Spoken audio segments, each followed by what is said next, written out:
I'm Jim Knight, co-founder of the Instructional Coaching Group, and you're listening to Coaching Conversations, where I talk with coaching experts from around the world so that all of us can learn better ways to make an unmistakably positive impact on the people around us.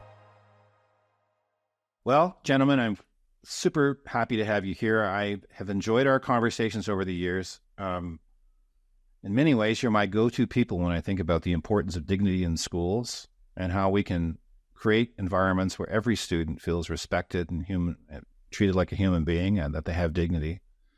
And you've changed my thinking. I don't see the world differently. I just see more now because of my opportunity to learn from both of you. So I'm grateful for you making the time. I'm really grateful for you coming to TLC to share your ideas.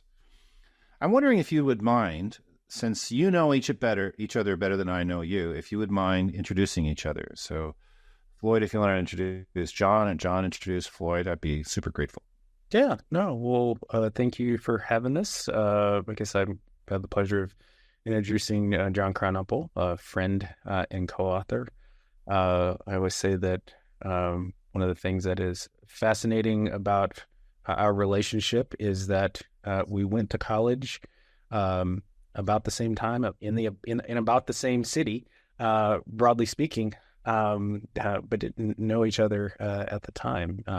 But John has been a great friend and a great thought partner and colleague. And we always have these unique connection around the sport of baseball in a unique and different way. And John tells us in some of the presentations, but for those listening who may not have known, John was the Baltimore Oriole bird for a little while, and so he tells plenty of stories about that particular experience. Well, it's my honor and privilege to introduce Floyd Cobb, Dr. Floyd Cobb. I would say some of the words that come to mind when I think of Floyd is thoughtful, deliberate, and caring. He has a big heart.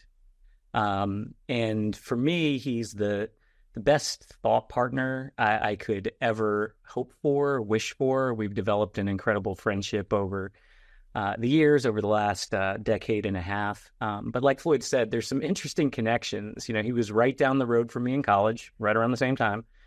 He was at Howard University. I was at University of Maryland. You just have to drive down Route 1 a little further into the heart of D.C. And we figured out somewhere along the line because like Floyd just divulged that I was a professional moonlighting as a professional mascot as I started my career as an elementary teacher. Floyd was a college baseball player, and we figured out somewhere along the line that there was one game where he was at College Park. Howard was playing University of Maryland, and I was also the mascot in college. So I was the mascot at University of Maryland, and they sent me to one baseball game. One out of my whole time there. And I can't say with absolute certainty, but it was the same year and it was around the same time, and it just may have been that game. So there's a strong chance, I would say over 75% chance, that we were there in that little stadium in College Park. Floyd was, were you playing second base? I was actually playing outfield, and then I wound up going to first base. That was the only game in college I actually played first base. I think I got 2 hits. My picture was in the paper that day. I actually still have the clip. Ooh. I just can't imagine you at first base. That's cool. No, it was a weird sort of switch. It literally was the only game I've ever played first base when I was in college. Yeah. Well, anyway, Floyd is someone I care about immensely, and just an incredible source of wisdom and guidance, and just like I said, one of the most thoughtful people that I know. Wonderful. Well, I feel that way about both of you, and I just want to say I've talked to some really great people in this podcast. I've been fortunate. Michael Fullen, a mentor of mine, Dan Pink, Michael Bungay Stanier, Zaretta Hammond. But to talk to the Baltimore Oriole bird, I mean, that is going to a whole nother level in terms of fame. So I'm super, super grateful to have you here. And now I thought I'd start. Now we have some other podcasts where we've gone into quite a bit of detail into your work, and I thought it might be fun to have kind of a more free-flowing conversation just about the state of equitable instruction in schools across the United States right now. But in case people haven't heard the other ones, would you both be so kind as to share if a school district, if you're working with a school district, providing support for the school district, what's kind of the range of things you might do to help them create more equitable schools? Yeah, I think for the most part, we partner in comprehensive ways, multi-year type of partnerships for school districts who where the positional leaders see the problems that that they're facing and realize that there's a need for cultural shift in a way where they see our work as a helpful solution. So we do. I mean, there are multiple phases, and this might come up later in the talk too. But the first part is really learning about the concept of dignity. Then it's all about using, whatever power you have conferred to you through your position to create a system of accountability. And as a part of that, there's a real need to develop clarity for how people will treat each other. And so that takes time in order to work through and get multiple groups oriented, and then get people working through inquiry processes in order to kind of make the changes they need to make in their immediate environment. And so we do some things like keynote speaking and that type of thing. But for the most part nowadays, we really we don't say yes to everything, which I guess is a good problem to have. But we're really interested in partnering with organizations that see the need for a commitment to the concept of dignity. Floyd, anything to add to that? No, I think you very much covered it. I think the most important thing is just being able to support those in their ability to be able to solve their way out of their own problems. I think that is our ultimate goal every time we provide support. So maybe before we move on to the other topics, so when you use the word dignity, which is probably your core concept, what do we mean by dignity? I mean, I have a definition in my mind. I know Bob Dylan's song about dignity, but what's it mean to the two of you? Yeah, I mean, I think that we are real clear in terms of staying as true as possible to where we really developed a deep appreciation for the concept, and that was through Donna Hicks, who is a professor out of Harvard who actually works more in conflict management than she does in education per se, and what she refers to dignity as being is just recognition of the inherent value and worth and vulnerability, truthfully, in all living things. And when we think about it, we kind of continue to go back to that concept as much as possible. John and I have been having a number of conversations of late, just in terms of the importance of this idea and concept, and just sort of its absence of prominence in so many conversations related to education these days. I'm pausing to see if you wanted to add something, John, but I think the pause suggests that you feel that Floyd's nailed it perfectly. There's nothing to add. No, I think I want to keep it simple and straightforward, because I think that captures part of the issue right now is things get overly complicated. So yes, Floyd nailed it. So we've talked a few times. As I said, if people want to go back to those podcasts, they can learn more about the work you do. But I want to kind of talk about now, the times right now. And I'm wondering if you feel things are getting better or things are getting worse. Maybe that's too simplistic of a question, but we're keeping things simple. So I'll ask my simple question. What do you think about that? I think that, I don't know if it's a matter of better or worse, but rather just an evolution of where things are going. And, John and I both have this habit of looking at things through a much longer trajectory than I think sometimes other folks might look at it.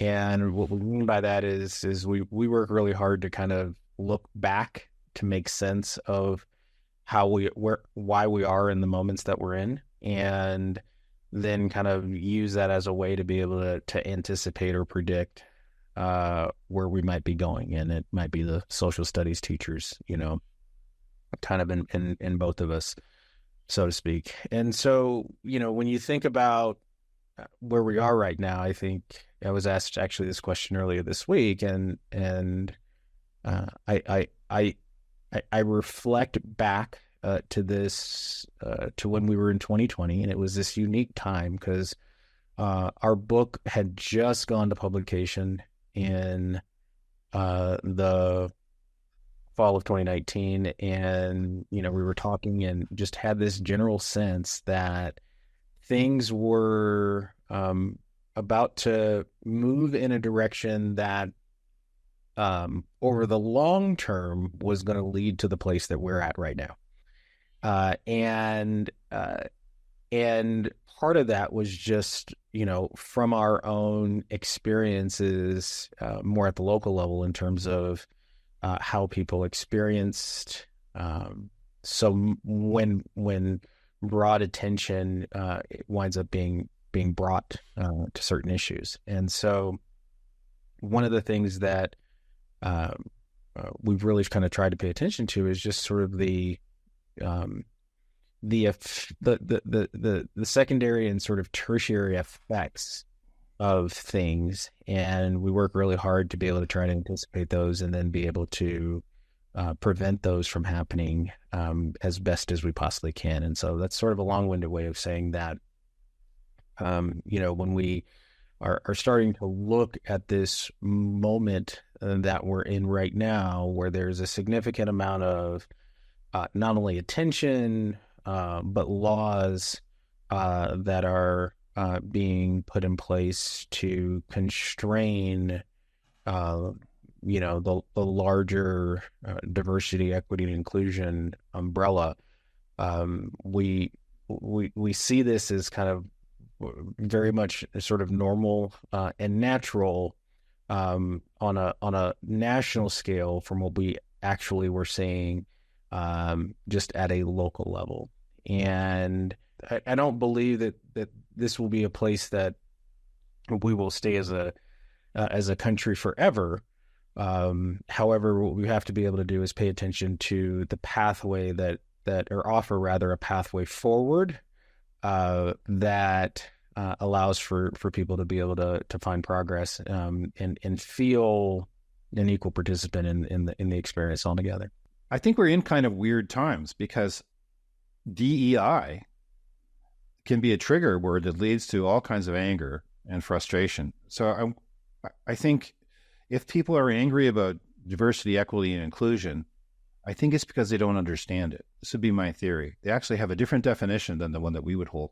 So how would you define that? Or do you even think that's the thing to define it? It's something else we're trying to strive for. So what are your thoughts? Go ahead, Floyd. Well, I don't think that people are actually angry at diversity, equity, and inclusion per se. Mm-hmm. I think that people are actually upset at some of the experiences that they may have had when it comes to training and professional development. Mm. And I think under the guises or under the name of diversity, equity, and inclusion. And I think that I think what can happen sometimes is that people are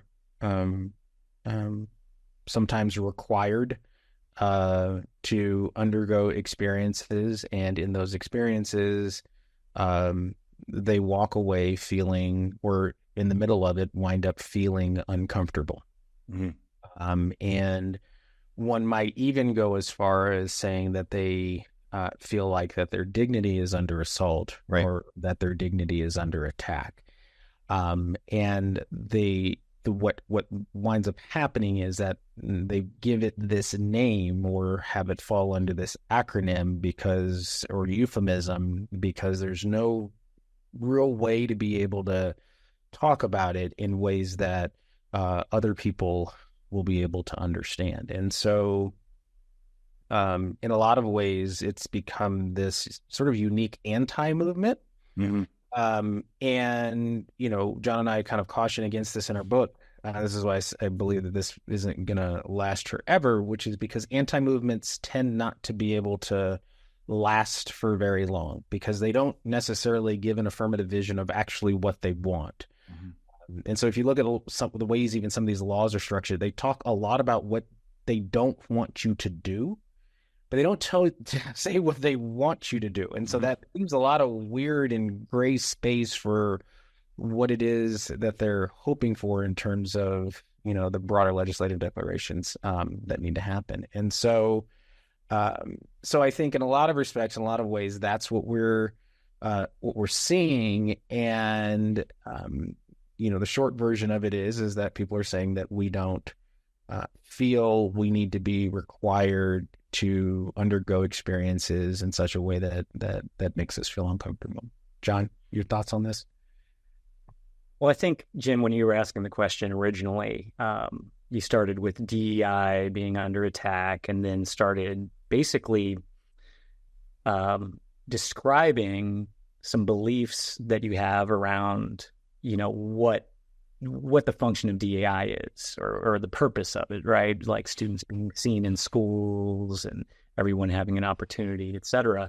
And I think that that's really important to have clarity on, what it is that we are really trying to do in schools. And particularly, we work a lot with public schools. I mean, we work with independent schools too, but, especially with public schools, it's very specific what the role of public schools is in our brand of democracy, so even though currently DEI is an acronym used to describe work that, like Floyd said earlier, has a longer trajectory than that acronym has been used. It's just the latest evolution in what we see as attempts to resolve this ongoing unresolved conflict. And just to get back to dignity as a concept, what we're really trying to resolve is the conflict of dignity, where from the origins of the United States, some groups of people were deemed and even codified, right, as less valuable or more valuable than others. And we still have the vestiges as well as the real time, practices where people are made to feel that way. So I think, just to get very precise, I think what's needed is clarity around our purpose, right? Not necessarily initiatives that come and go, but what is this?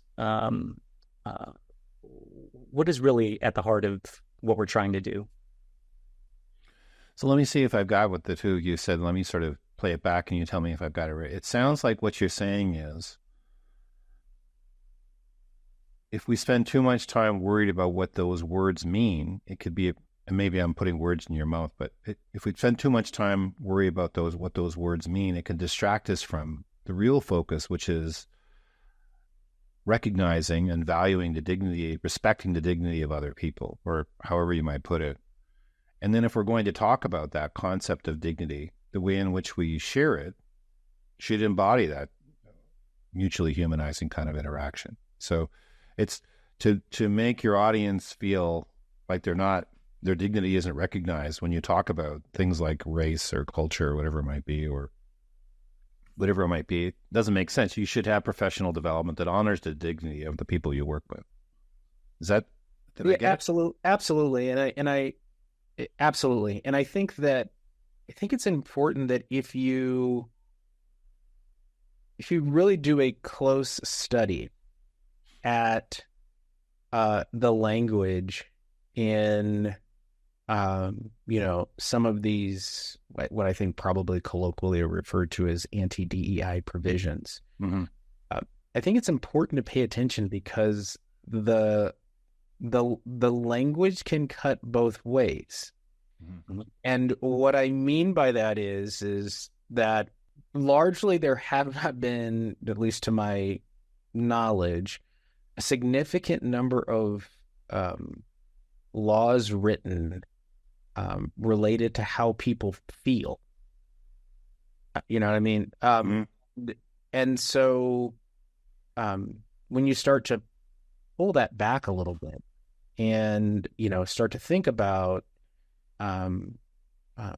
people who have historically been, targets of, or who have experienced discrimination more frequently, you can start to look at some of the language in those laws and be used in probably more broader applications than perhaps what the lawmakers had originally intended. And so, because at the end of the day, what the lawmakers want with these laws is to make sure that people, at the very least, that people do not feel or are not forced to endure some form of humiliation. That's at the very least what they are trying to accomplish. And what is so ironic about this whole conversation is that the efforts to be able to educate people on the needs that other people have, the entire purpose of that was really to be able to ensure that those people, minoritized groups, did not have to endure humiliation. So the same need is in want is trying to be addressed. The conversation is just happening in just sort of fundamentally different ways. So a simple way to put it is, if we want to decrease the way in which people get bullied, we probably shouldn't bully the people we're trying to change. Would be precisely. Yeah. That's exactly it. Right.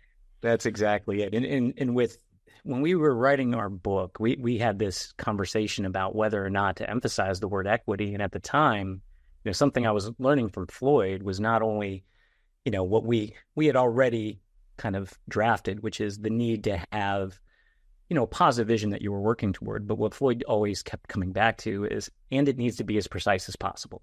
It needs to be as precise as possible. And so when we use words that are vague or can kind of gravitate toward, ambiguity, or are defined in different ways by different people, they end up being not very helpful in terms of, implementing and moving forward, with a whole community, because you have different thoughts about what those words mean. And even with the word equity, even now, I just saw something this week, and Floyd and I have talked about this again and again. Just saw something this week with someone claiming to have the best definition of equity so far. And it's like, I just don't see how that's helpful, because if it's moving, it's a moving target. Well, we're going to move forward through polarization. So I think I'm experiencing the same thing, but that's a whole other story. So if we had professional learning experiences, professional development that honored the dignity of participants around understanding of dignity, what might be something that they would do? What would be an experience? Well, first and foremost, they would see themselves as part of, part of the endeavor. They would see the effort as, instead of it being something done to them, it's something done with them. And not only that, they'd be able to see their own lived experience as a part of the focus. Mm-hmm. There's a frame that we use mostly with superintendents and with boards. We've actually really enjoyed working with boards that are really struggling with some of these issues right now. And we kind of got wind of it from someone named Jonathan Haidt in an interview just a couple of years ago. And it's something we in education, a lot of times, from our experience, folks aren't really familiar with. But it's called procedural fairness or procedural justice, and it's out of legal studies. And basically, what it represents are the things that people want from their institutions in various forms of democracy. And there are basically four things. Dignity is one, by the way. But one of the things that people want from their institutions is to know that the focus or the policy or the initiative is going to serve a common good, and they are going to benefit from it, right? And so just coming back to, the professional development part of your question was that people would see how this is relevant and going to benefit them in their community, whether it's their school or their students, and it wouldn't be something outside of that. Floyd? No, I don't have anything else to add to that. Well, let me ask, thank you so much. This is really, really, I think what you've given us, Floyd and John, is kind of a rubric for thinking about what do we want to do in terms of creating settings where kids experience more dignity. And what you're saying is professional development should reflect the very same principles that you like to see others doing. That dignity should infuse everything that we're doing in terms of what we're doing, or an acknowledgement or respect for dignity. I would probably call it humanization, but I think I'm leaning towards using your words. I think it's better than mine. I've been reading Margaret Wheatley's new book, which is called Restoring Sanity. And in the book, she has this concept of islands of sanity. She says we can't change the world, but we can create a space where people feel respected and there's generosity and forgiveness and kindness towards other people. And so I'm wondering, what thoughts do you have about a teacher who's in a school where raising concepts like equity, they're afraid to even speak about it, but they can see things that are inequitable? Like, what advice would you give to a teacher in a school where they're nervous to even raise issues that might be perceived as woke, if you want to use the language? What thoughts do you have about that?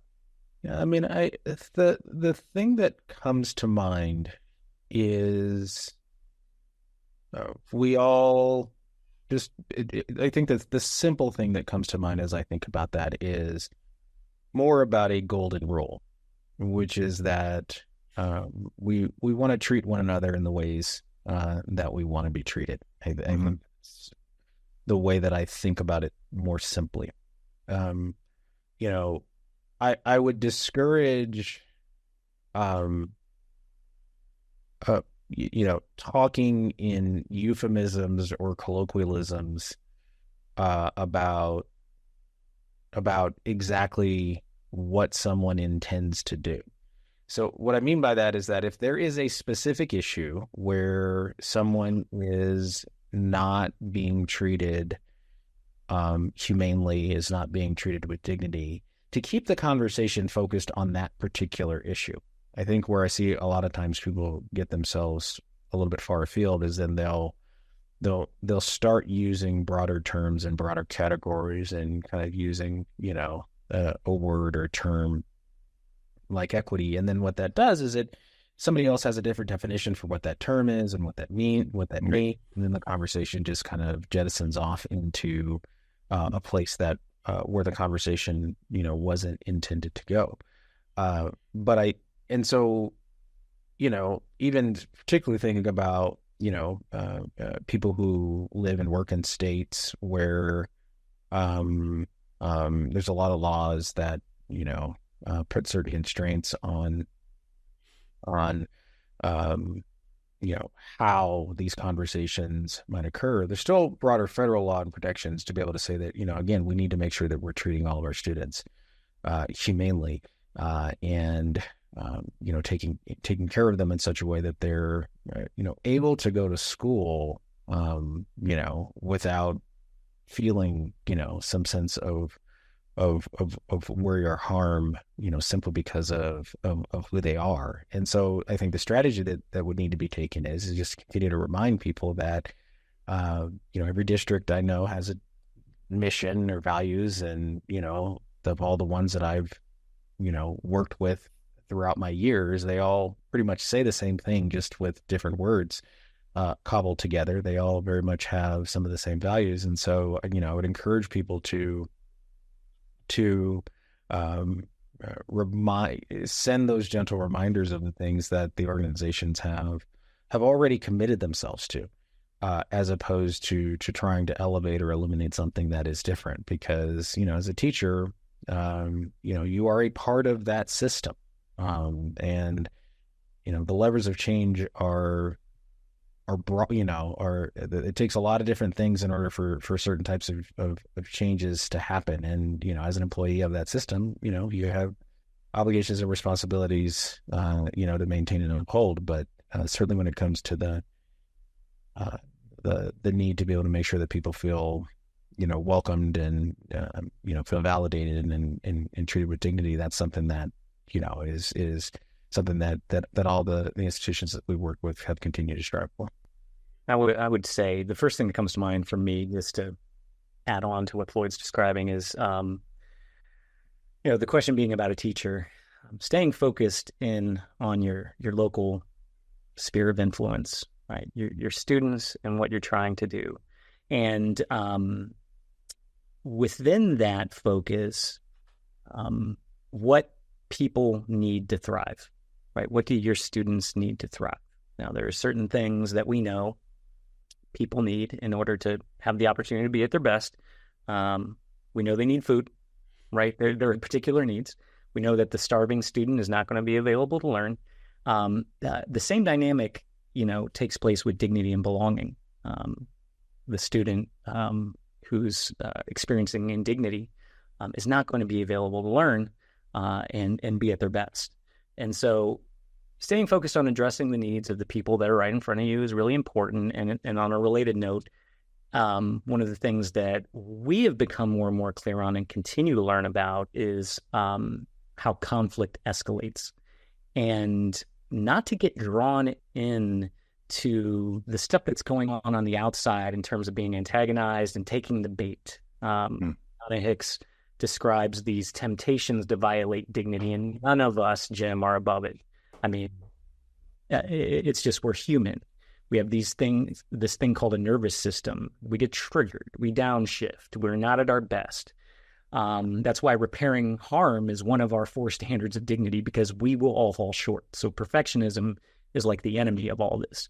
But if we look at Donna Hicks's temptations, one of the 10 that she names is taking the bait and basically letting other people's bad behavior influence your behavior. So it may be really easy for us educators, as we feel like we're in the crosshair, so to say, of the culture wars, to kind of push back on that and to engage in that type of bad behavior of blaming and shaming and so on, and calling people out, and engaging in what we know escalates conflict. And the thing about conflict escalation is it gets to a point where no one wins.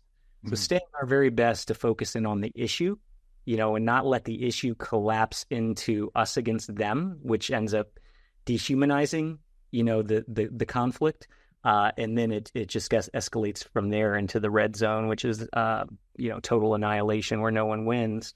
So the issue to stay focused on is my students. What do they need in order to be available to learn and have the opportunity to thrive? And you can get into the red zone pretty quickly. Oh my gosh, we all can. It can happen really quickly. I want to ask 2 more questions, and I'm going to ask both of you these 2 questions. The first one is, what's giving you hope right now when you think about the power of all students being interacted with in ways that honor their dignity? What's giving you hope right now? I don't think that we're far off. I think that, I get energized when we have conversations with communities that most people would think are not interested in meeting the needs of all kids. I think they would fall into that sort of stereotypical place of, oh, what are you doing over there talking, to this group? And, when you honestly sort of sit down with people, right, and get out of the world of social media, right, get out of the world of Instagram and Twitter and TikTok and Facebook, and actually just converse with people and listen. When you actually kind of get to the root of what these officials are trying to do, it's actually not terribly different than what somebody else is trying to do who might have a different political ideology. The way they're trying to go about it is different, but their ends largely are the same. And so kind of seeing that and keeping that in mind, there are these unique sort of paths forward, but staying on that path requires a mutual commitment to treating with one another with dignity in the process. So when we don't do that, right, when we take bait and when we let somebody else's actions influence ours, we move ourselves away from being more solutions-based into more conflict-driven conversation. And that's hard. And John and I aren't saying that we're perfect at this all the time. It's just that we're super conscious of it when we're engaged in these types of conversations. And so seeing those efforts, seeing those successes, especially even in states where, there are plenty of constraints placed upon school boards and teachers and the like, seeing that really kind of shows that, there's more of us who want to work together than those of us who don't. And this isn't to suggest that there aren't people who, aren't interested in just creating conflict for the sake of creating conflict. But from a percentage standpoint, they are far less common than those of us who know that we are all mutually dependent upon one another for survival, in this country, in this society. I think we're wired to connect. And when we connect, that is when we hear the other person, when we see their dignity as a human being, when we see their value, something happens that's reinforcing. But when we get into the red zone, the opposite happens. And then we become so polarized, we don't even see them as people anymore. No matter who it might be, it's like, that jerk. And once it's into, oh, I'm right and you're wrong, there's no opportunity for learning or curiosity or anything. It's just over. And so if we can hear the person, understand them, communicate that we see them, and then say, you see it this way, here's how I see it, what can we do? And if then the other person hears us, then we have, to me, that's at the heart of what you're saying. That's where hope can come from in many ways. What are maybe I just said what you're going to say, John, so I'm curious what you're going to say. What brings you hope now? Well, Floyd used a phrase that came to mind for me, which is finding a path forward. And I have to say, it's I'm not, I don't find hope on social media. What Floyd said, I find hope in the people that we've been fortunate to work with. And even just a couple of days ago, I was in my hometown where I grew up from age 4 to 13 in Akron, Ohio. The assistant head of school just mentioned after we were using a discussion protocol with leadership team, he said, this is just reminding me of an opinion piece that Justice Breyer on the Supreme Court just wrote about the time on the Supreme Court. And it was remarkable how the protocols that the Supreme Court uses allows everyone to listen to one another and then engage as people. And so they never lose sight that they're working with human beings. And we've heard this from multiple justices over the years. And I think probably the most notable, of course, are the stories about Ruth Bader Ginsburg and Scalia and how they would go to the opera all the time. And so anyway, he pointed out this article, and it was just another sign that there are lessons we can learn from one another, where there are people finding a path forward. And for Floyd and I mentioned we've been doing something for the past few years that 10 years ago I would have never have imagined, which is not only working with boards of education, but we've had I found a lot of hope in working with politically splintered boards and helping them find a path forward. And there are a couple notable, I won't name the particular geographic areas or districts, but there are a couple that did not fly under the radar during lockdown, masks, the anti-CRT stuff, like all of that. And it's been really energizing to help groups like that find a path forward, plot it, and commit to it.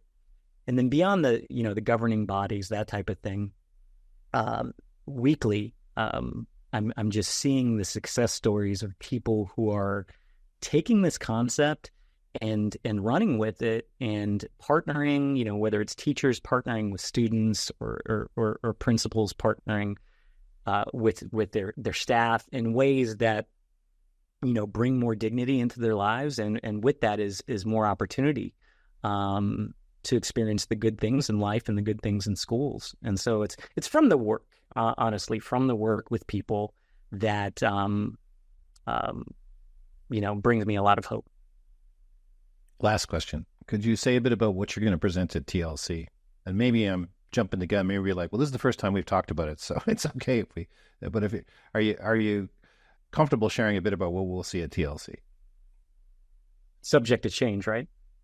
Right. Subject to change. Yes. Well, we did submit our title, and it was, I think, Floyd, I think we can run with it. It had to do with getting beyond the belonging buzzword.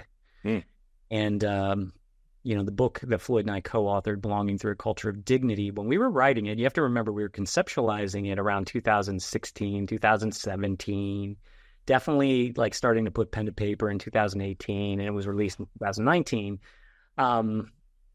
There were several things that happened during that time. Donna Hicks, kind of helped us have a paradigm shift with the concept of dignity. Professor John Powell out of UC Berkeley, he runs an institute called the Othering and Belonging Institute. He really inspired our thinking in terms of this long trajectory of trying to live up to democratic principles in our country, and some people might call it our journey, our social equality, generational movement.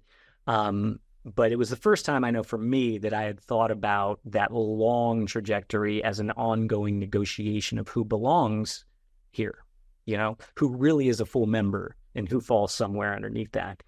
And so the word belonging was something that Floyd and I kind of came full circle with because it was something we always knew was important, but we didn't think about it on the same level that we were thinking about it in 2018. But it's really interesting since then. There's no doubt about it that belonging has become a buzzword.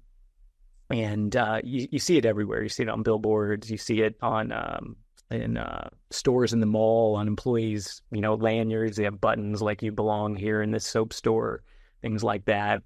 U.S. Marines, there's billboards out here. You'll find belonging in the Marines. Now, from what I understand, there's actually research on that how people develop a sense of belonging when they're part of the Marines. But obviously, that's being used as a marketing tool. And I'm not suggesting that anything's bad with this necessarily, but it's become a buzzword, and some interesting things happen when good concepts become buzzwords. They get thrown around without, and this brings us full circle to where we started, without necessarily being defined. And that's something that's going on with the word belonging right now. And as Floyd and I are getting ready to really get into another writing project, it's clear in the research too, that it's been operationalized in a number of different ways, which makes it, it creates some challenges to work with. But anyway, like you mentioned, Jim, what the core concept really is dignity. And belonging at best for us would be evidence that people are indeed experiencing dignity in their lives or in their environments or in their relationships. So I think what we're going to do is then focus on getting beyond caught up in the buzzword stuff and really what's at the heart of the matter, which is vision, right? A vision for who we want to be as a community, and it has to be a shared vision. Clarity, what does it look like in terms of how we will treat one another? And in a classroom, the teacher's not above that, right? In a school, the principal is not above that. It's beyond something like classroom norms, right? Where sometimes that type of practice is used to manage student behavior. This is something that, when there is consensus around the vision and then clarity, and what I mean is like very specifically, what does it look like to honor dignity? And then what are the varying degrees, almost like a rubric, and then holding ourselves accountable as well as students holding themselves accountable to that vision. And then 3, developing a system of accountability and not just treating it like a strategy or anything like that. So I think that's what we're going to get into. And I'm here speaking for both of us. So Floyd, you may have had some wildly different thoughts about what we're going to get into in October. No, I mean, I think that's exactly where my mind was going at the beginning of the question. And so just really trying to, we'll be sure to kind of fill this out. But again, I think that it kind of goes back to, I think, a number of the things that we've been saying, throughout this episode. is making sure that you're clear on the thing that you're actually trying to do, and just not haphazardly using a word and think that people are going to know exactly what your intentions are behind that word. And I think that, I think it's a cautionary tale that we want to make sure that we elevate, because I swear to you, I can put 5 people in a room and ask them to give me a definition of equity, and I will likely get 5 completely different definitions. And I understand why, but I think that it's just illustrative of the things that we have to be cautious about in terms of what we're trying to be able to do. Well, I'm grateful to you both, and inspired, actually. I've got a kind of thorny conflict I've been dealing with respect to how people describe instructional coaching recently, and you've really given me some thought, some ideas about what I could do. I've always loved the line from Leon Russell's song Masquerade, and the line is, "We tried to talk about it, but the words got in the way." And I'm convinced that getting clear on what we mean, it's kind of almost a no-brainer, but getting clear on what our words mean is an essential part of conversation and dialogue. And that's especially important what we're talking about is the well-being of children. So I'm grateful for your work around all this. I'm excited and grateful you're coming to TLC. And I'm grateful for all that you do for kids, which is a lot. So thank you so much for being a part of the podcast. Yeah, thank you. Thank you for having us. And Jim, that's TLC is in October, correct? October, I think. Yes, it's October. That's right. I'm going to give you the dates, but I can't. I don't want to say it in case I get it wrong. I guess the other thing to keep in mind is that by then the Padres will be playing the Baltimore Orioles in the World Series. Right, that's how it'll work. Well, we'll see. We'll see. I'll have to pick up a Blue Jay hat just in case that's going on. There you go. All right. We won't bring up the Chiefs and the Ravens. We'll just let that go. We'll leave that aside. Let's please not talk about that. Okay. Thank you both. Thank you so much. You got to take care.